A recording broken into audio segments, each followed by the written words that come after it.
Assalomu alaykum yurtdoshlar, bu yana men Ibrohimjon. Sizlarga bugun Imtiyoz Plus tarafdan taklif etilayotgan Seacliff proyekti haqida qisqacha ma'lumot berib o'tamiz. Video davomida proyektni joylashuvi, beradigan qulayliklari, kvartiralar planirovkalari va to'lov plani haqida ma'lumot berib o'tamiz. Kelar birinchi lokatsiyani ko'rib chiqamiz. Bu mana Dubay xaritasi, o'zinglar biladigan Dubay aeroporti, downtown, Palma Marina. Biz aytayotgan proyekt Dubai Islandsda joylashgan. Ko'p turganlardek boshi orolchalar majmuasidan iborat lokatsiya. Aeroportga o'rtacha 10 daqiqalik yo'l, downtownga 15 daqiqalik yo'l va marinalarga o'rtacha 25 daqiqalik yo'lda joylashgan lokatsiya. Sun'iy orollar ko'rib turganlardek, lekin hamma qulayliklarga ega bo'ladigan orollar bo'ladi, ham rivojlanayotgan orollardan. Mana bu yerda o'zining plaji bor, katta moli qurilyapti. Bundan tashqari hozirda Dubayda orollarda joylashgan proyektlar rayonida eng yaxshi narxlardan birini taklif etmoqda. Va biz aytayotgan proyekt mana shu joyda joylashgan. Ko'rayotganlaridek orolga kirish va chiqishga yaqin joyda, birinchidan molga ham juda yaqin joyda va plyajga ham yaqin joyda joylashgan hisoblanadi. Ko'rsatib o'tamiz. Mana shu uchastka biz aytgan proyektga tegishli va bino shunday holatda quriladi. Va bunday holatda qurilishi bilan tashqariga va bu taraflarga ochiq manzaralik kvartiralarga ega bo'ladi va kirish bu tarafdan hisoblanadi. Xo'p, proyekt ko'rib turganingizda juda ham chiroyli ishlangan.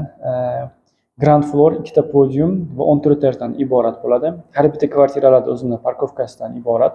Hozir ko'rib turgan orollarda umuman master plani va albatta hozir rivojlanayotgan proyekt ana shu birinchi orolda joylashgan bo'ladi. Va mana bu quyosh harakatini bu proyektga ta'siri ko'rsatib turibdi, yoz oylarida va qish oylarida. Xo'p, bu endi ground floor, birinchi etaj. Mana bu yerdan kirish, ko'rib turganinglardek kirilganda mana shu yerdan o'sha receptionga kiriladigan joy mana. Reception, lobby deymiz, receptionni o'sha katta zallari va boshqalardan iborat bo'ladi. Bundan tashqarida yuguradigan yo'laklari, yashil zonalari, oshnalar bilan o'tiradigan joylardan iborat bo'ladi. Keyin ikkinchi podiumda ham qulaylari boshlanadi. O'sha ikkinchi podiumda ko'rib turganlardek, mana ikkinchi podiumda qulaylari boshlanadi. Xo'p, mana bu zinapoya orqali birinchi etajga ham chiqsa bo'ladi. Birinchi etajda ham qulaylari bor. Shu ikkalasini ikkinchi podium bilan birinchi etajga ulaydigan zinapoya. Mana bu yerda sharshara simon suv elementlari bor, yashil zonalar bor, o'tirib dam oladigan joylari bor. Yana oshnalar bilan yig'ilib gaplashadigan bir qancha zonalar bor.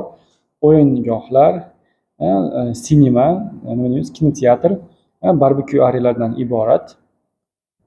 Va mana bitta tepaga chiqilganda, shu zinapoya bilan bitta tepaga chiqilganda, bu yerda basseyni, bolalar basseyni, barbekyu area, o'sha oftobda toblanadigan joylari, yoga joylari, sport zal, bolalar o'yingohi, club lounge deydi. O'sha endi shu yerda yashaydigan insonlar kelib o'zlarining ishlarini qilishar, mehmonlarni kutishadigan joylarni aytsak bo'ladi. Shunaqa qulaylardan iborat bo'ladi ko'rib turganinglardek. Mana lobbida qanday bo'lishi. Va mana bu o'sha ikkinchi podium bilan birinchi etajda ulaydigan mana zinapoya.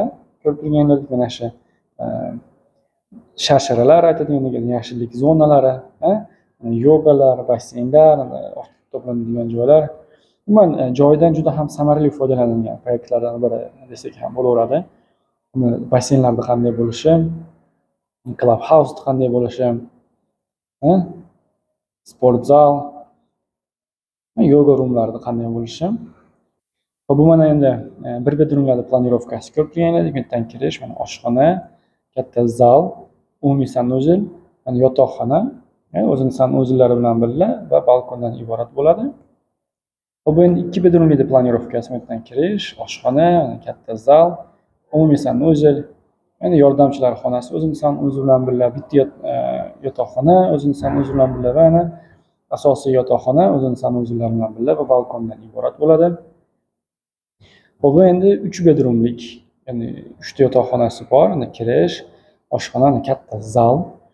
Mana bu yerda umumiy sanuzel, yordamchilar xonasi o'zining sanuzeli bilan birga, Mana bu yerda bitta yotoqxona o'zi bilan bo'ladi, ikkinchi yotoqxona o'zi bilan bo'ladi, mana bu yerda uchinchi yotoqxona o'zi bilan bo'ladi va balkondan iborat bo'ladi. Ko'rib turganingizdek. Proyektlar, uylar, kvartiralar planirovkasi bo'yicha juda ham chiroyli ishlangan, o'zlari bilan birga ochiq katta zonalari bor. Mana bu shu oshxona bilan zallarda qanday bo'lishi, proyekt xuddi shunday ko'rinishda topshiriladi, mebellarsiz, oshxona jihozlari bilan birga. Xo'p, juda ham zamonaviy stil ishlangan proyekt. Imtiyoz quruvchisi ham o'zining sifati bilan Dubayda hozirda ancha o'ziga yarasha mavqega ega. Xo'p, mana bu kvartiralar razmerlari va boshlang'ich narxlarini ko'rib turishingiz mumkin. Xo'p, proyekt juda ham qulay joyda, rivojlanayotgan joyda qurilgan, investitsion salohiyatini oshiradi, o'zining plyajiga, mollariga yaqin bo'lishi ham oroldaligi. Xo'p, ikkinchidan planirovkalari o'ziga yarasha nima desam bo'ladi, juda ham to'g'ri foydalanilgan joylardan. Hozirda quruvchi 50 yillik plan operatsiyani taklif qilmoqda, ya'ni 50% qurilish davomida va 50% uylar topshirilayotganda. Boshlang'ich to'lovlar 20% va boshlang'ich narxlar hozir 2 million dirhamdan boshlanyapti. Bu proyekt haqida qisqacha ma'lumotlar shu. Sizlarga yoqdi degan umiddamiz. Kanalimizga a'zo bo'linglar, sog'lab va salomatli chiqinglar. Rahmat katta.